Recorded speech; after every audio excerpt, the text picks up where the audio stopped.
आश्रम जैसी मूवियां, वो मूवियां संतों को टारगेट करके बनाई जाती हैं। आज तक कोई भी मूवी मौलाना और पादरी के खिलाफ एक भी नहीं बनी, सनातन धर्म के संतों के खिलाफ बनी, क्योंकि टारगेट केवल संत है, सनातन। हाँ या ना? कोई भी मौलाना या पादरी के खिलाफ कहां कोई मूवी है। अब क्या हुआ, आश्रम जैसी मूवियां देखने के बाद तुम्हारे बच्चों के अंदर संतों के प्रति नफरत पैदा हो जाएगी। फिर तुम्हारे बेटे संतों से क्या करने लग जाएंगे? नफरत। और संतों से नफरत हुई तो वो संतों से दूरियां बना लेंगे और बॉलीवुड से हो जाएंगे करीबी। तो बॉलीवुड से जैसे ही करीबी हुए तुम्हारे बच्चे, तो बॉलीवुड तुरंत तुम्हारे बच्चों को शराब बेचना शुरू कर देगा कि मुझे पीने का शौक नहीं, पीता हूं गम भुलाने को। तुरंत तुम्हारे बच्चों को जंगली रमी डाउनलोड करवा देगा। जितने सुपरस्टार हैं आज बॉलीवुड के, जितने भी एक्टर हैं, इन लोगों का काम क्या है? जुए का प्रचार करना, शराब का प्रचार करना, सट्टे का प्रचार करना, अंडे का प्रचार करना, गुटके का दाने दाने में केसर का दम। संतों से नफरत करा के देखो जरा, समझना कि कितने चतुराई से बॉलीवुड खेल रहा है। सनातन धर्म को किस तरह से बदनाम किया जाता है, तुम तो समझ भी नहीं पाते। क्या हो गया तुम्हें पता ही नहीं लगा। गेम पूरा हो गया। तुम्हारे बच्चे घर बैठे बैठे संतों से नफरत करने लग गए। बॉलीवुड चाहता है कि आज के युवा संतों से नफरत करने लग जाएं। क्यों? क्योंकि संतों से नफरत करने वाला ही जो संतों के पास बैठेगा, जो संतों के पास होगा, भला वो शराब क्यों पिएगा, वो जुआ क्यों खेलेगा? वो तो अच्छे आचरण करेगा ना, सही चलेगा। और अच्छे आचरण करेगा तो बॉलीवुड के एक्टर जो शराब का प्रचार करते हैं, पर शराब पिएगा कौन?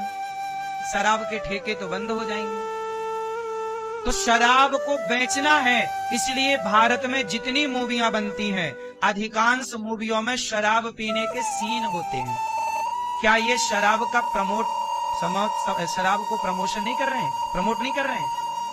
क्या ये शराब का इनडायरेक्ट मूवियों के द्वारा प्रचार नहीं कर रहे हैं? गाने बने साहब, मुझे पीने का शौक नहीं, पीता हूं गम भुलाने को। जीना अगर जरूरी है तो पीना बहुत जरूरी है। माना जी कसूर हुआ, मैं नशे में चूर हुआ, मुझको होश में ना लाना।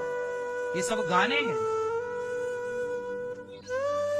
आपको भले हंसी आ रही है, लेकिन बहुत तरीके से बॉलीवुड ने सनातन धर्म को बिगाड़ने की पूरी कोशिश की और वो सफल भी रहा। कुछ परसेंट तो बॉलीवुड सफल भी हो गया। अब तुम्हारे बच्चे संतों से प्रेम कहां कर रहे हैं? सारे साधु संतों को ढोंगी पाखंडी कह रहे हैं।